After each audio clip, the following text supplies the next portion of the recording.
Welcome to Milan Recording Studios. My name is James Pavloshakras, and today we have a bit of a birthday celebration. It's not my birthday, that was actually a few days ago, but it's actually the Korg SV-1 88's birthday. This guy has turned 10 years old. Not my personal SV1, I bought this guy new 3 years ago, but the Korg SV1 was released 10 years ago, and the sounds and the design haven't changed since. So in today's video, I'm going to be figuring out whether or not the Korg SV1 is still relevant. And I think it's going to be a bit of a fun one. For those of you who aren't familiar with the Korg SV1, like I said, it was released 10 years ago, and it was an attempt from Korg to provide a more kind of a vintage feel in an electric piano. As you can see, there are no screens. The layout is rather similar to many vintage equipment. These knobs are very similar to the little dials that are used on various synthesizers from the 70s and other equipment as well, and the fact that there's no screen kind of makes it a very hands-on physical approach, which I really like. It features a number of sounds of very vintage classic instruments: Fender Rhodes, Wurlitzer 200, Hammond B3, as well as a few other types of sounds that everyone might want, like clavinet, piano, and a number of other things like string pads and a few other miscellaneous sounds. The Korg SV1 features Kawai's RH3 action, which isn't a bad action. It is very, very playable. It's not the best action, but it's definitely not the worst. The SV1 also comes with a music desk, which is nice. At least it did when I bought it, and I assume that harkens back to the days of 10 years ago when keyboards came with music desks. The RD2000, as well as all the other ones I've bought for the keyboard comparison, except for the MP11 SE, although I didn't buy that one. All the other ones I got for the keyboard comparison didn't come with a music desk, and the RD2000 doesn't even have mounting points for one. The RD2000, while I'm not exactly sure when it came out, I believe it came out in either 2016 or 2017, because I remember seeing it at one of the first NAMM shows that I went to. I think it was 2017, might have been 18, I'm not sure though. But the RD2000 is a relatively new entry. Of course, it's from Roland. It features their wooden keys as well as a vast number of sounds, far more than the SV1 has. The SV1 has 6 sound categories, each with 6 sounds in them. The RD2000 features about 9 various sound categories, each with a massive number of sounds in them. It's over 1,000 sounds in this keyboard, which is incredible. It also has, which is very nice, a manual drawbar section over here, so on some of the organ sounds you can actually customize the drawbars when you're in a certain menu setting, which is a nice touch. And as I've said, it features wooden keys, so the action in this is actually surprisingly good. I had low expectations for the action on this keyboard, but it's really exceeded them. It has one of the better actions out there on the market, which I'm happy to say because it's a nice keyboard. The pedal unit on the RD2000 is very nice. Let me grab that for you. This is the pedal unit. It has this funny flap on the end that you can put your heel on, and that will keep the pedal unit from moving across the floor, and it does an amazing job. It's one of the best single pedal units that I have ever seen. When I first did the unboxing video for it, it comes in the box folded up like this, and I had no idea what it was for. I did guess that that's what it was for, but basically you can just swivel it out like this, and then you put your heel on it and keeps it from moving around. The underside of it's metal. The feel of the actual pedal itself is very nice, and it's very good.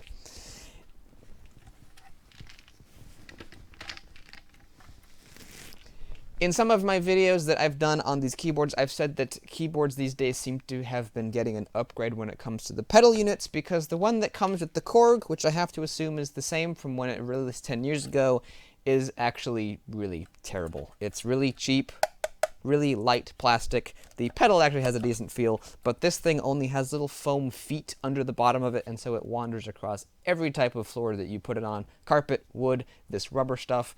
Whatever you put it on, it will wander. Maybe not if you put it on like rough concrete for a road, but other than that, it would wander.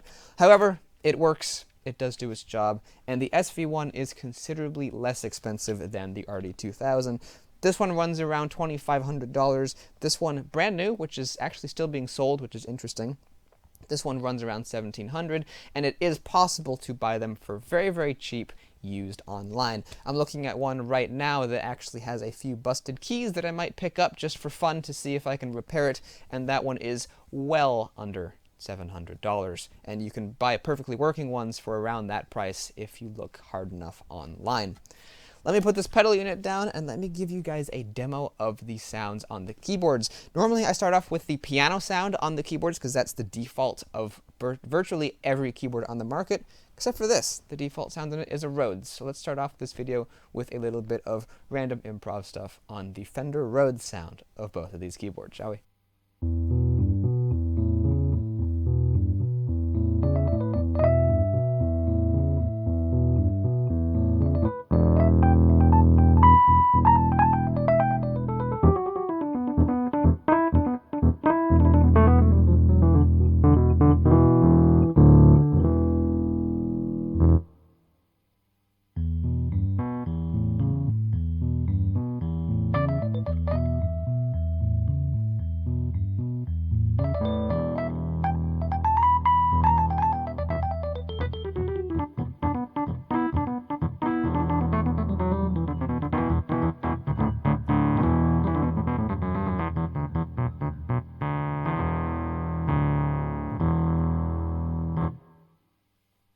There's a little taste of the Rhodes sounds there. The one on the RD2000, I did have it up a little bit louder than on the SV1, so I apologize for that. I try to keep the volume levels at the exact same level whenever possible, but the RD2000, even though I did have it up a bit louder, it still does have a different sound. It has a bit more bass down here in the bass register, at least that's what I felt like when I was playing it. The one up here on the SV1 is a little bit thinner sounding. Into the low bass. Again, a little bit more thin and raspy sounding on the SV1. Up here in the high treble,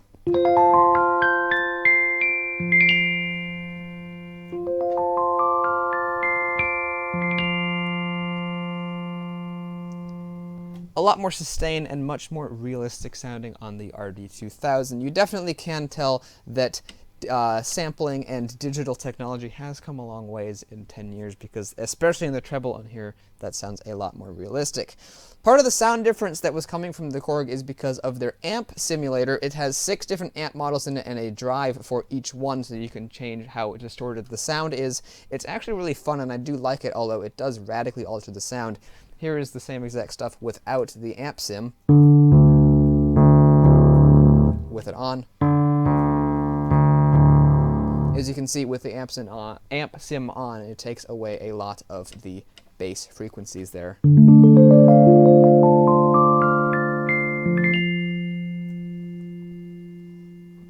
Still not as much sustain up in the treble up here than there is with here, but turning off the amp sim did give it a little bit of warmth and clarity.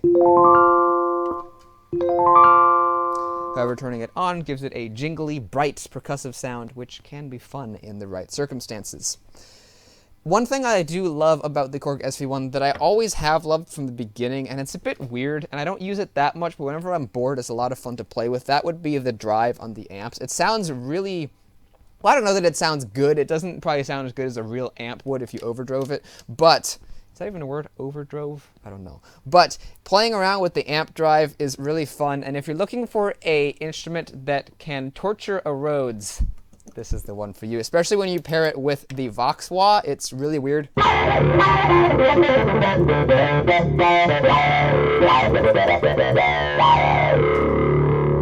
Yes, that is a Rhodes sound. Running through the amp with the drive turned all the way up and with the Vox wah on. So if you want to do really, really, really weird things to the sounds, the SV1 is perfect for you. You can make it a little bit more normal sounding.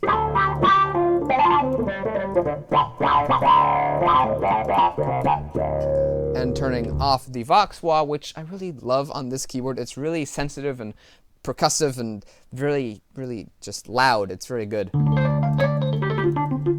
As you can hear, that was a Rhodes sound, even when I turned it up and made it ridiculous. So you can do, even though this is a relatively limited keyboard, there's no drawbar controls, I don't think that you can layer or split sounds. You might be able to split them, but I don't think you can layer them. It is a relatively limited keyboard, but with this amp section, there's a lot of weird things you can do to the sound. And I've always had a lot of fun with that. Now, another sound on here that I really, really love is the Wurlitzer electric piano sound. It's really fantastic. It's not quite like the real thing, but it's one of the best ones I've actually found in a keyboard still to this day. It's gritty, it's bright, it's really fun to play. And that little chord progression I always go to whenever I find a Wurley, I actually wrote on the SV1, so it's right at home here.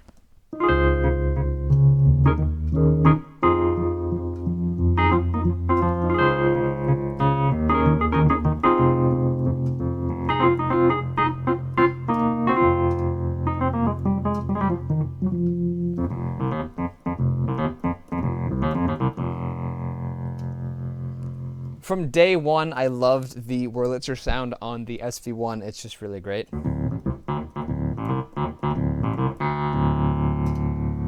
Even the low notes that the real Wurley never had actually still sound pretty good. On here, we also have some Wurley sounds. Let me find them. Reed electric piano. What do we got? We got a few different variations, as you do with everything.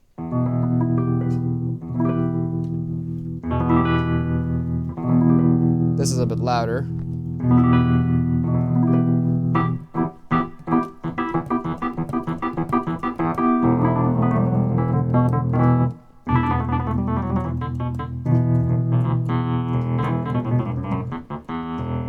This might be a little bit more accurate to like a Rhodes 200A or one of the later models that had a warmer, more gentle sound. But I really love the sound of the Wurley up on here. The Korg has clavinet sounds as well. I've really never been a fan of them, to be honest with you.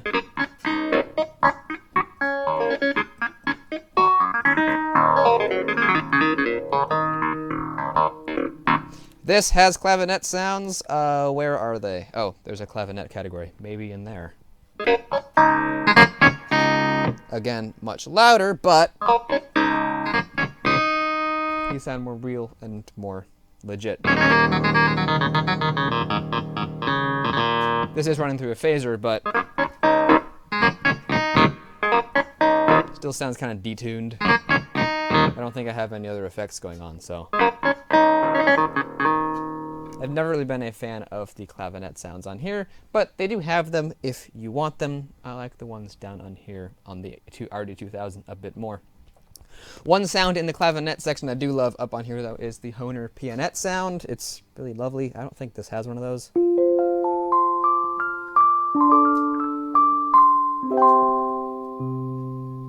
Great for lullabies or something like that. Kind of sounds like a discount celesta. It's a very nice sound. This has piano sounds, and of course this has piano sounds. So let's see how a 10-year-old sample of a piano sounds compared to just a couple-year-old sample of a piano. I have to assume that Roland came out with a new sound sample for the RD2000. It could be an older one that they've reused, but this still is a newer keyboard, so it still will be interesting to see how it compares. Let's see, what do I want to play? Let's play some Debussy. Why not?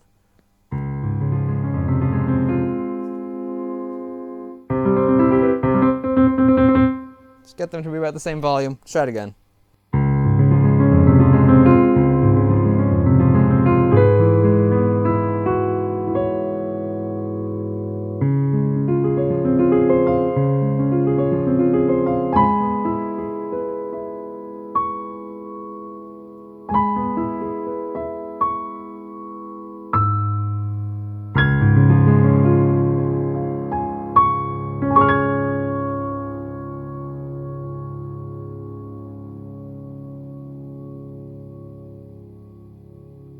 One thing I'm noticing about this is that it seems to have very good sustain. I could have probably kept holding that last chord for another good 20 seconds and there would still be a tiny bit of sound left.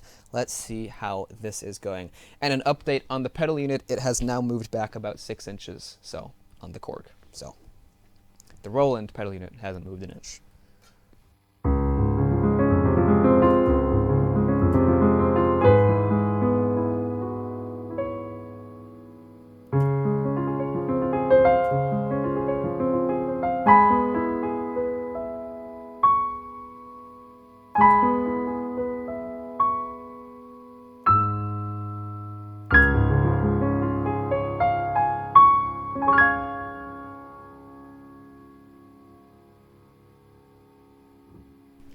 Again, with the Korg SV-1, there's a lot less sustain, although the overall tone isn't too far away from the RD2000.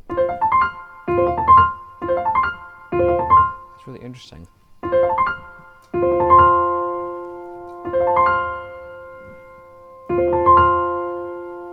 The tone of the piano is almost exactly the same, but the RD2000 has a few little details that make it a bit nicer.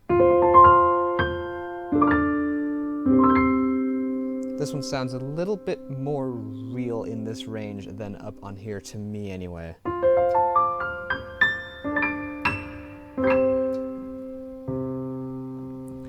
This one's just a little bit more distant sounding and more bright and thin.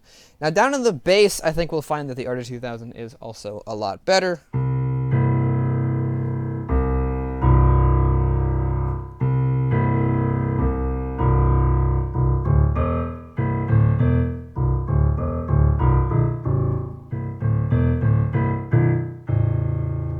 The RD2000 sounds like it's a bit of a bigger piano than on the Korg SV-1.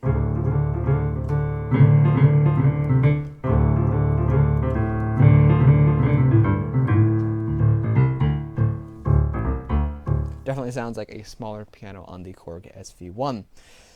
There are a number of different piano sounds on here, and one thing I think I remember on the Korg SV-1 is that it has a load of layered pianos with strings. If I remember to get to that, I will mention it at the end of this video, but I think there's like 6 or 7 different pianos and strings on the Korg SV-1, but I know there's, I think, at least 2 in the piano category alone. There's 1, and there's another one. Now the organ section gets really fun. I really like the organs on both of these keyboards. The Roland RD-2000, actually neither of these keyboards have a perfect organ category. On the Roland RD-2000, the Leslie speed, which you can toggle on and off, the fast speed is way too fast. It sounds ridiculous. However, you can go in the menu and customize it and make it sound a bit more realistic. You also have drawbar control on the RD-2000, but again, you have to be in a specific menu to be able to change them on the fly. The Korg SV-1 does not have drawbar controls, but it does have a number of organ sounds, some trying to sound like combo organs, and some trying to sound like a Hammond B3. There's at least 2 on here that sound like a, or are trying to sound like a Hammond B3. There's this one.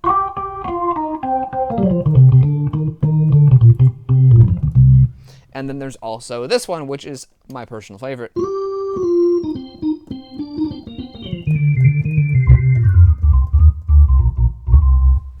Which is really great. I like that one. Down here we have organ sounds as well.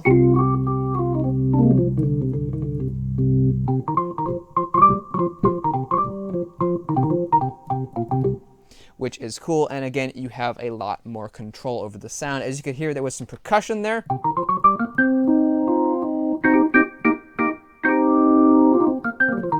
You can turn that off if you want. Although one thing I'm noticing on the RD2000 is that the percussion somehow boosts the volume. Let me get on the right setting here.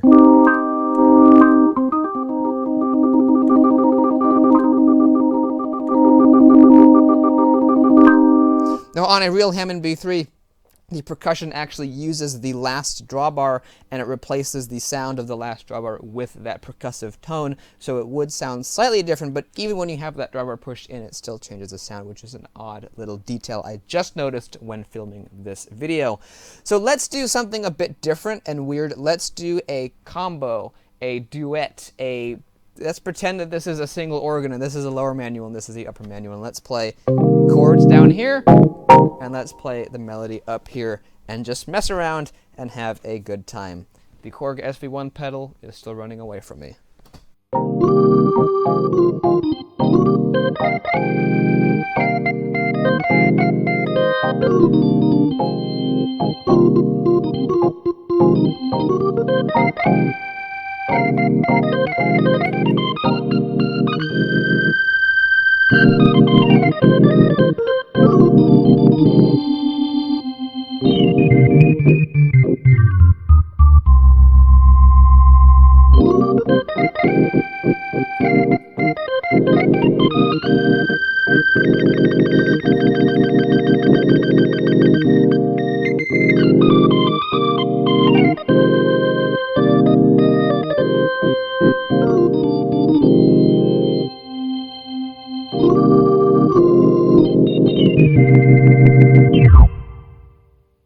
a little bit of fun time with both of those keyboards. I keep calling them organs whenever I'm using the organ sound. As you can hear on the RD2000,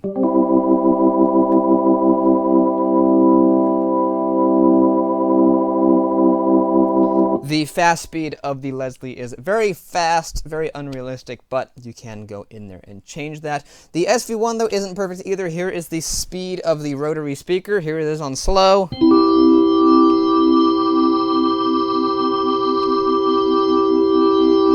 Went from slow to fast to slow. It's not the most realistic sounding thing, but the big issue about it for me is that that button is hard to hit. And in my review of the Korg SV-1, I mentioned that. I did that a few months ago, and somebody told me that apparently when the SV1 was first released, people complained that those buttons were too easy to hit during play, so Korg changed the way that they worked so in future models so that you had to push them a little bit longer. So if you push them quickly, they don't activate. You have to make sure you really push it in and spend a little bit of time pushing that button in. I've never had an issue with accidentally pushing them during playing. I'm sure it can happen, but I've never had an issue with that. So making those buttons activate can be tricky during a performance. That's the really big drawback of the Korg SV-1. Also, there's no drawbar controls, and there are down here, which is a really nice touch.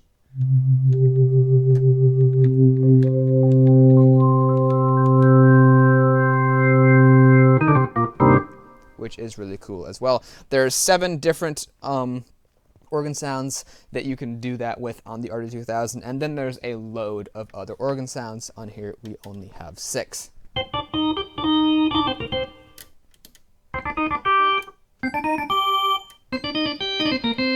This one had that tape echo, as you could hear, which is kind of cool. If you come over here to the depth, and then I think when you switch to the tape echo, it does that, which is kind of cool. Hang on.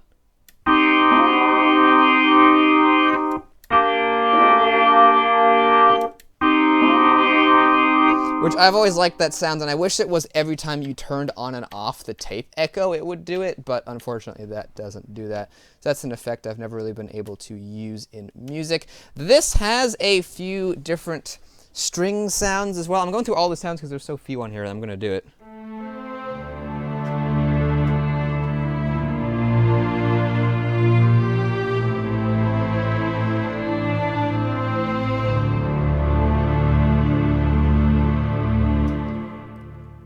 Which, in my opinion, that sounds very nice. This also has some strings.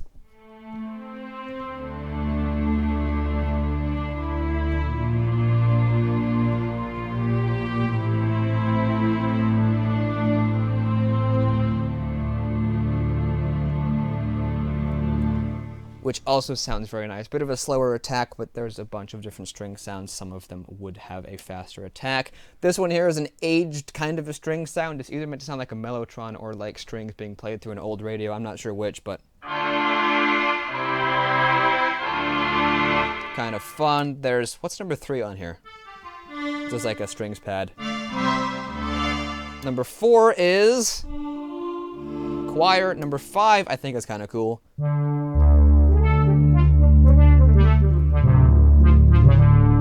A cool little synth, and number 6 is a weird synth brass that I really don't like.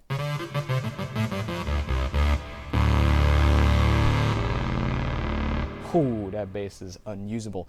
But the SV1 does have a number of really cool sounds that I've already demoed for you, and for the price, whether you're buying it new or you're buying it used, it's one of the best keyboards in that price bracket. It's got the cool Rhodes sound, it's got a decent action, it's got a nice piano sound, and a number of other things.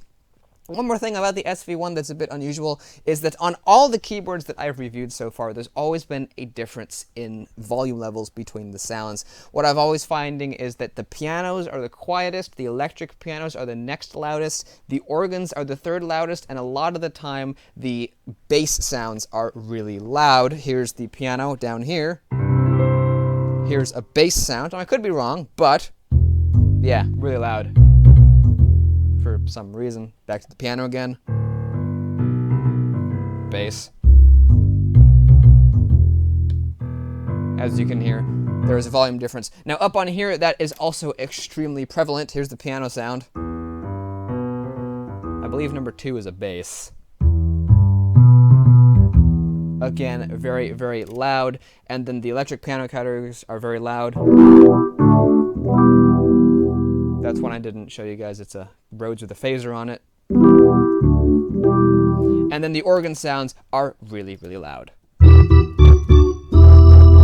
That made both of the recorders peak, so I'm sorry about that. But that demos, though, the organ sounds are very, very loud and compared to some of the other sounds. So that is something, if you get an SV1, that you will have to adapt with. But other than that, the SV1 is really a well-built keyboard. I've used this guy for about 3 years, and I've had no issues whatsoever. Nothing's broken, nothing's failed, all the sounds still work, all the keys still work, all the features still work. Everything is working great. I've only had this guy for a few days, but nothing has failed on it either. If I use it for a few years, I would be able to give you a little bit more of an accurate description of how well they last. But so far, the RD2000 seems to last pretty well. The Korg SV-1, for me anyway, definitely lasts well. I've practiced very hard on it for a very long time, almost every day for several hours every day, at least during certain times of my life, and it has held up and done perfectly fine. So hopefully you guys have enjoyed this review and comparison between these two keyboards. It's been an interesting one, it's been a fun one, and I mostly wanted to do this video just for fun to see which keyboard turned out better and which keyboard was still relevant. Of course, the RD2000 definitely is relevant. It's a very good keyboard. I love the action on it as well. It's exceeded my expectations, and every time I play on it, I like it a little bit more. The SV1 is very good for the money, probably one of the best keyboards you can buy for that money. The action on it is very good as well. Not as good as on here, but very playable too, and it has a lot of fun sounds to choose from, and also extremely easy to use. Hopefully you guys have enjoyed this video. If you did, you might want to go check out my channel and see some of my other videos. I've got lots of cool keyboard comparisons and other things as well. So if you do that, thank you very much, and I'll see you in the next video. Goodbye.